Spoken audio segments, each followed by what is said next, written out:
أعوذ بالله من الشيطان الرجيم. بسم الله الرحمن الرحيم.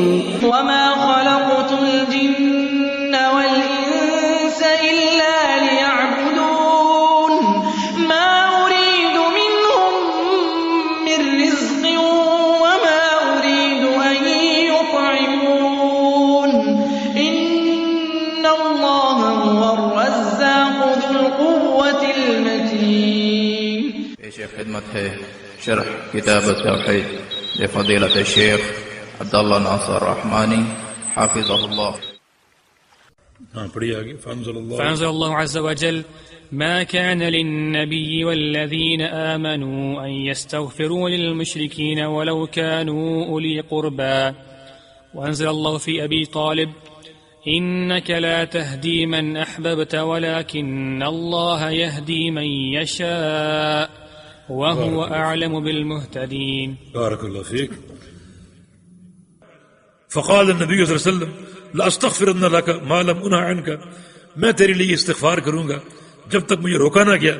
فانزل اللہ عز وجل، اللہ پاک نے فوراً یہ آیت نازل فرمائی ما كان للنبي والذين آمنوا ان يستغفروا للمشركين ولو كانوا اولي قربى، کہ نبی کے یہ لائق ہی نہیں اور نہ اہل ایمان کے کہ مشرکین کے لیے وہ استغفار کی دعا کریں خواہ وہ کتنے قریبی ہوں ان کے لیے استغفار کرنا جائز نہیں ہے.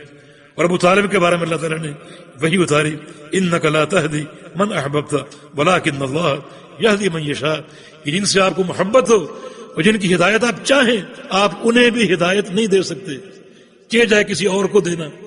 ولکن اللہ یہدی من یشاء، اللہ تعالیٰ ہی جس کو چاہتا ہے ہدایت دیتا ہے. تو یہ پیارے پیغمبر کی بے بسی کہ آپ نے استغفار کا کہا، اللہ نے اس سے بھی روک دیا. ابو طالب کو زندگی بھر دعوت دی، اس نے قبول نہیں کی. یہ فیصلے اللہ کے ہیں اور یہ اختیار اللہ رب العزت کے پاس ہے. یہ سوال ہے کہ غیر اللہ کے لیے ذبح کرنے کی صورتیں کیا ہیں؟ اللہ تعالیٰ کے نام پر ذبح کرنا چاہیے، یہ عین توحید ہے. اور غیر اللہ کے نام پر ذبح کرنے کی وہ صورتیں جو کچھ مشرکین مکہ میں موجود تھی، جنوں کے نام پر ذبح کرتے تھے. اور کچھ لوگ کوئی نیا گھر بناتے تو جانور ذبح کرتے جنوں کے نام پر اور گھر کی بنیادوں میں ڈالتے. یہ عمل آج بھی ہو رہا ہے، آج کے مسلمان بھی یہ کرتے ہیں. کوئی نیا گھر بنا رہا ہے، کوئی نئی بلڈنگ بنا رہا ہے تو بنیادوں کے کام سے قبل جانور ذبح کرے گا اور بنیادوں میں وہ اس کا خون ڈالے گا.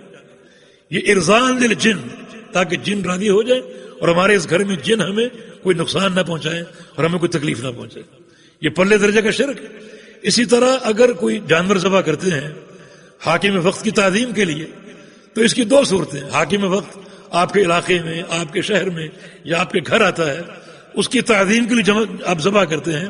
اس کی دو صورتیں، ایک ہے ذبح کر کے چھوڑ دیں اس کی تعظیم کی خاطر، تو یہ شرک ہوگا اور ناجائز ہوگا. ایک یہ کہ ذبح کریں پھر اس کو پکائیں اور اس کو کھلائیں تو یہ اس کی ضیافت ہوگی. ان دونوں صورتوں میں فرق ہے. یعنی پہلے معاملہ کیا تھا، بڑا سردار آتا تو لوگ اس کے احترام اور تعظیم میں جانور ذبح کرتے اور چھوڑ دیتے. یہ شرک ہے، یہ تعظیم ناجائز ہے. لیکن اگر آپ کسی آنے والے کی تعظیم میں جو ہے وہ ذبح کریں لیکن نیت کیا ہو، ضیافت کی نیت ہو، اس کے اکرام کی نیت ہو، تو یہ مستحسن اور جائز ہے. باقی خالی تعظیم کے لیے ذبح کر کے چھوڑ دینا یہ ناجائز ہے. واللہ تعالی اعلم بالصواب. اللہ پاک مجھے اور آپ کو توحید کی اصلاح کی اور توحید کے صحیح فہم کی توفیق عطا فرما دے. ہمارے قلوب کو خالص توحید سے معطر اور منور فرما دے. ہمارے اعمال کو اللہ تعالی توحید کے رنگ سے منور فرما دے اور ہم کو اپنے پیارے پیغمبر کی محبت اور آپ کی سنت کی اتباع کی توفیق عطا فرما دے. اقول قولی هذا واستغفر الله لي ولكم واخر دعوانا ان الحمد لله رب العالمين. قال تعالی وتعاونوا علی البر والتقوی، بھلائی اور تقوی کے کاموں میں معاون بنے. ہمارے واٹس ایپ کا نمبر 0097334124647. ہمارے فیس بک صفحہ کا عنوان URDUEDUCLIP. ہمارے یوٹیوب چینل کا عنوان URDUEDUCLIP. على البر والتقوى ولا تعاونوا على الإثم والعدوان واتقوا الله إن الله شديد العقاب